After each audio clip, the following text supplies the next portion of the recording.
Yo mga bro, so try natin tong linisan tong ating IACV. Yan, malinis na siya.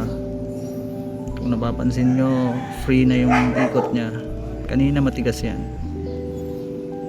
so hindi yan maikot. So nilinisan ko ng carb cleaner or throttle body. So dito tayo sa throttle body. Yan ba, dumi oh. So isprayan natin ulit. Yan. So hindi ko na to tinanggal kasi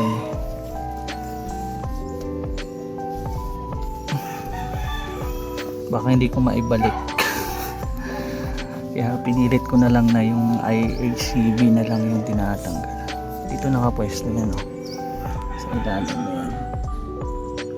So kailangan mo lang ng 8. Yung mga bros, so kinabit na natin to. Yung struggle lang dito is yung dito banda na bolt. Sa pagitan nito kasi napakahirap, talagang kailangan mo ng pasensya. So itong 3 volt na nakalagay dito, okay lang.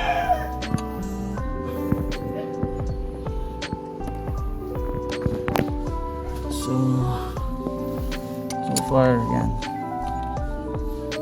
malinis na to part na to.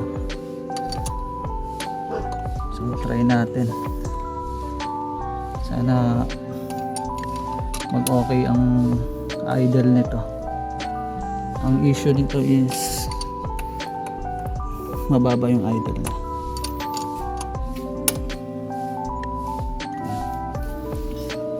Check yan.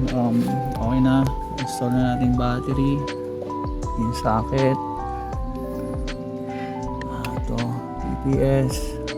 TPS map sensor. So try natin.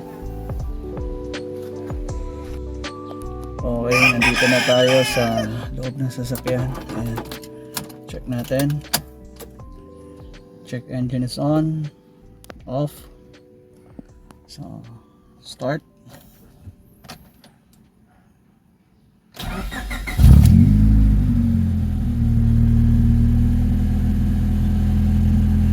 Mataas pa yung idle kasi mababa pa. Ay, wait lang. Shit. Yo. So nalimutan ko ikabit tong dalawang hose. So buti na alala ko. Tumalsik yung coolant. Observe natin kung bababa ba yung idle niya. Ang idle nito is nasa mga 600 ganun or 750. Tapos pag nag-aircon bumababa siya. So observe natin pag nag-normal na yung temperature niya. So normal temp pa rin tayo, hindi po umikot yung radiator fan natin. So nasa low ano pa siya temperature, ibig sabihin no? So pag nasa eksaktong temperature na siya, doon na natin malalaman kung ano yung idle nito. So let's see mga bro. Yo, so kung mapapansin nyo, umaangat na yung temperature gauge natin, and yung idle natin nasa 900. Sana okay na siya sa dyan. At pag on natin ng aircon, steady lang siya, stable, para hindi na tayo mag-adjust ng hangin. Yo mga bro, so nasa kalahati na tayo. Temperature natin na medyo mababa pa rin yung kanyang idle. So adjust natin sa hangin. Dahan bumagsak. Hindi na siya katulad dati na bumabagsak talaga totally. Ayan. On aircon. Ayan. bomba natin. Yan. Dati kasi halos mamamatay-matay siya. So kaya nilinis ko yung IACV nya. So okay na ako dito sa minor na to para medyo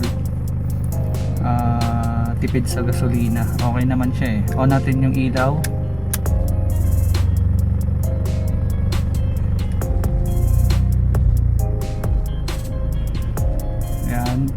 Yan ang idle niya pag walang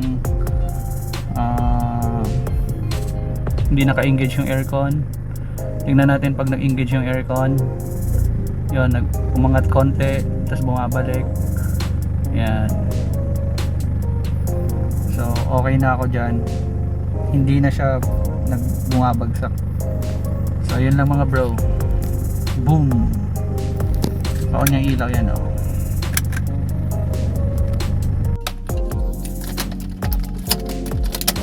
Okay mga bro, test drive tayo, check engines on, off.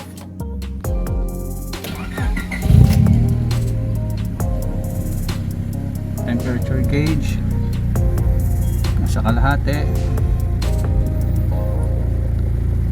Idle nasa 850 or 900. Aircon on. Umangat konti. Bumalik. So ikot tayo.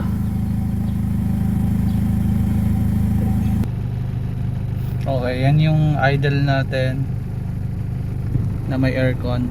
Yan, naka number 1 tayo.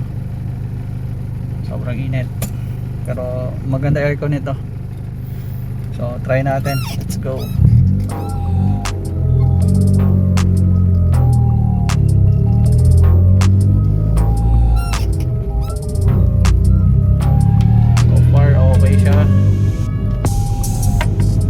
Maganda yung kanyang engage sa bawat shift ng gear.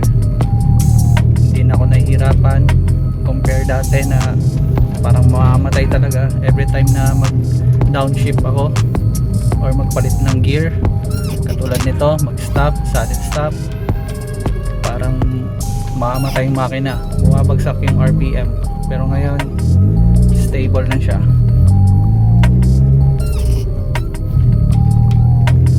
Goods, maganda na yung bato ng aircon kasi hindi na nahihirapan. Wala pa akong tint pero tanghaling tapat. Pero kaya niyang makipag sabayan sa init yung aircon. So yan yung resulta sa paglinis natin sa kanyang IACV. Kasi kanina hindi na talaga umiikot yun. Wala nang kahit anong adjust natin, hindi na talaga ma-adjust sa hangin. So dito nagka-hassle ako dito kasi parang mamamatay katulad yan. Pero ngayon hindi na. May hawak pa akong camera. Second gear yan. Diba? Ayos. Good. And stop. The idle is stable. So okay. So ayan lang mga bro, sinishare ko lang kung paano maglinis ng IACV, tsaka paano magtanggal kahit hindi tinatanggal yung total body. So kailangan nyo lang ng 8 na ganito itsura.